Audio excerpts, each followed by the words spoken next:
Hi everyone, so I'm just doing a quick video here. I'm going to show you, this is nothing journal related whatsoever. I've got, where is it? Got a big bunch of these.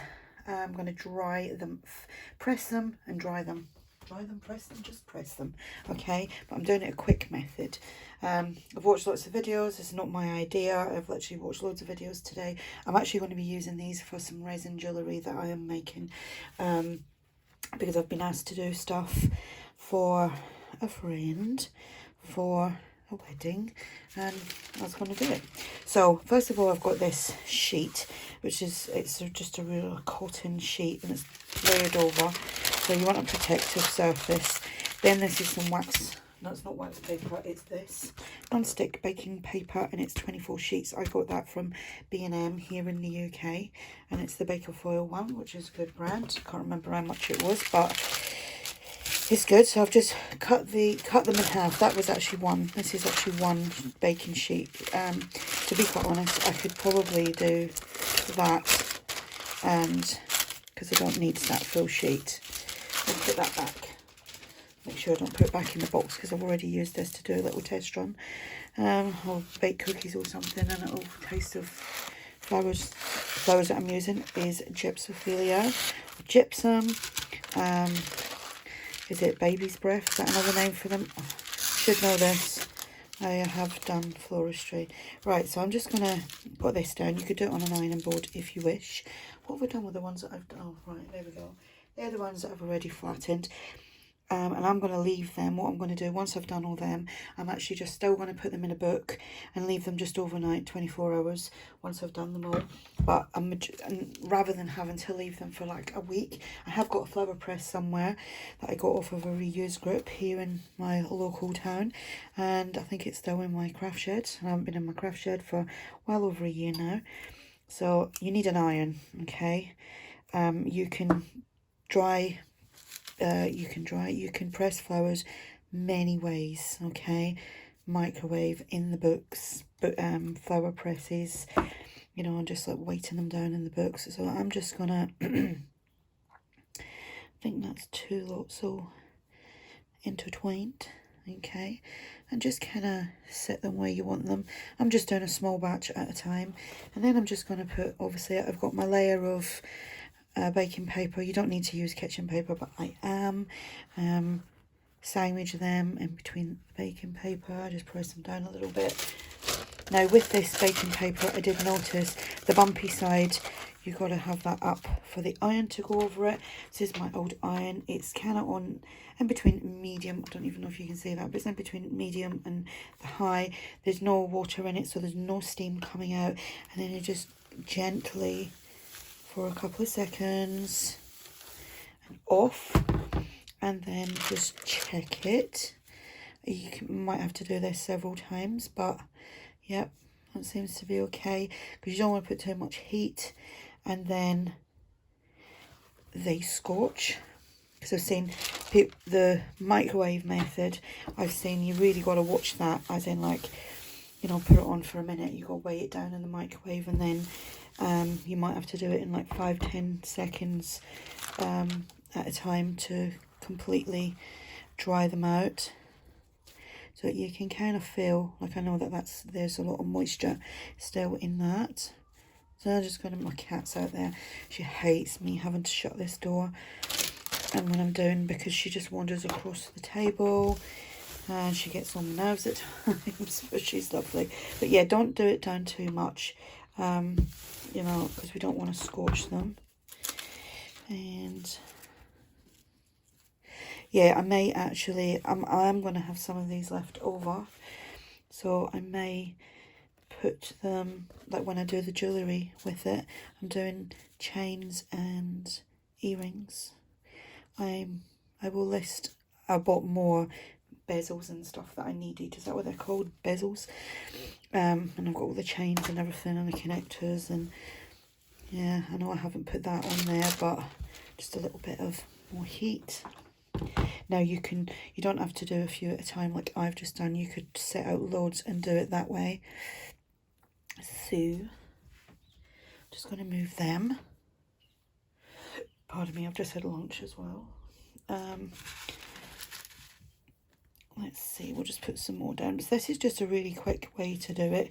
I mean, if you're in no rush for it. I'm not in any rush. I was just looking at all the different ways to press flowers. And I thought, oh, I'll try the quick way first, because who doesn't like the quick way?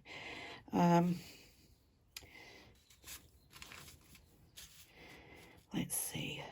Sorry if I sound a bit nasally. It's the heating in the house. It's drying me out. Now, I'm just going to put, is it that way? That way.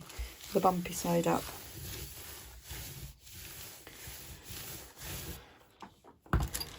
And then just, I think it's good as well, once you do that, let a bit of air get to it. I don't know, it's maybe just my weird way of thinking. Because I just want them flat. So I do. Might just leave it like that. I mean, if there's other ways of doing this, as in, obviously not this way, or book, you know, putting them in book with like big heavy book and adding your flowers, and what was the other way I seen? The microwave way. If there's another way anyone knows, I would love to know. And then once obviously you've kind of got all the moisture out, you can just leave them to air dry, but I might just put them in between a couple of sheets of this and just a heavy book overnight to see what that does. I'm going to do like a bigger bit here, so that, because I literally have got, you know, lots and lots of this. You can buy this and it's got different colours, you know, like pinks and blues and greens and oranges and yellows. It's all kind of mixed, and that's nice. And another thing I was going to try and do is, once I've dried some out, I'm going to make like a watery paint up, like with some of my acrylics, and then just paint on them and then let them dry and then flatten them again, because I think that would be a good way to colour them. But I don't know if that will work, but it's something I'm going to try. Probably will work. Okay, let's see with a little bit. Oops. Yeah, I think did I put that around the wrong way? Because one side is actually harder to iron on, and that's that side. It is that side. I think it's just because there's more under there. Let's have a look. Yeah, not bad. Not bad. That way.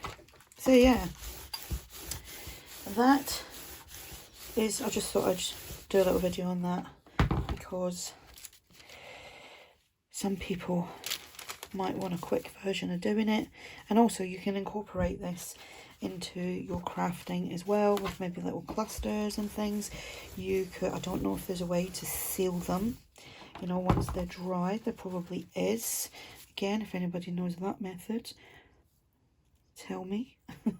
Tell me in the comments section. Yeah, that's a little bit, I think it's, me personally think it's better to do these in smaller clusters, like that, I think. There we go. Oops. Like I say, you don't have to use that, but that's the wrong way. You can actually tell because the iron sticks to it. So there we go. That's my little video for today.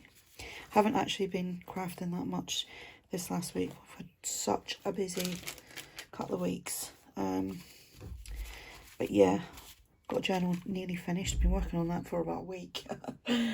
So you may see that today or tomorrow. So yeah, flatten, iron press your flowers. Obviously, I'm just using these little flowers. You can use other flowers. I've seen other videos where people have used like roses and hydrangeas and things like that. So you can, and like foliage as well, like ferns and leaves and stuff like that, which I may go foraging for later, because there's a lot of greenery where I live. Even though it's autumn, there is still a lot of things, obviously all the bushes and what is it, you get hardy perennials and stuff like that. I don't know, I can't remember them all. But yeah, see, you can tell with that, with the moisture on the, you can see all little wet patches. So I don't think you really need to use that, as long as you've, I think it's as long as you don't leave the iron on it too long. So anyway, that's my little tip of today. Yeah, they're perfect, but they still feel slightly damp, which I think the air will, there we go, that's what I've done so far. Put it on a little tile. When the heating's on later, I might set them near the heater. And let's see if I can zoom in. There we go. That's my little iron dried pressed flowers. If you have any questions, or like if you can give me any more tips and hints on how to do this, then yeah, just give me a comment. And yeah, thanks for watching. Bye for now.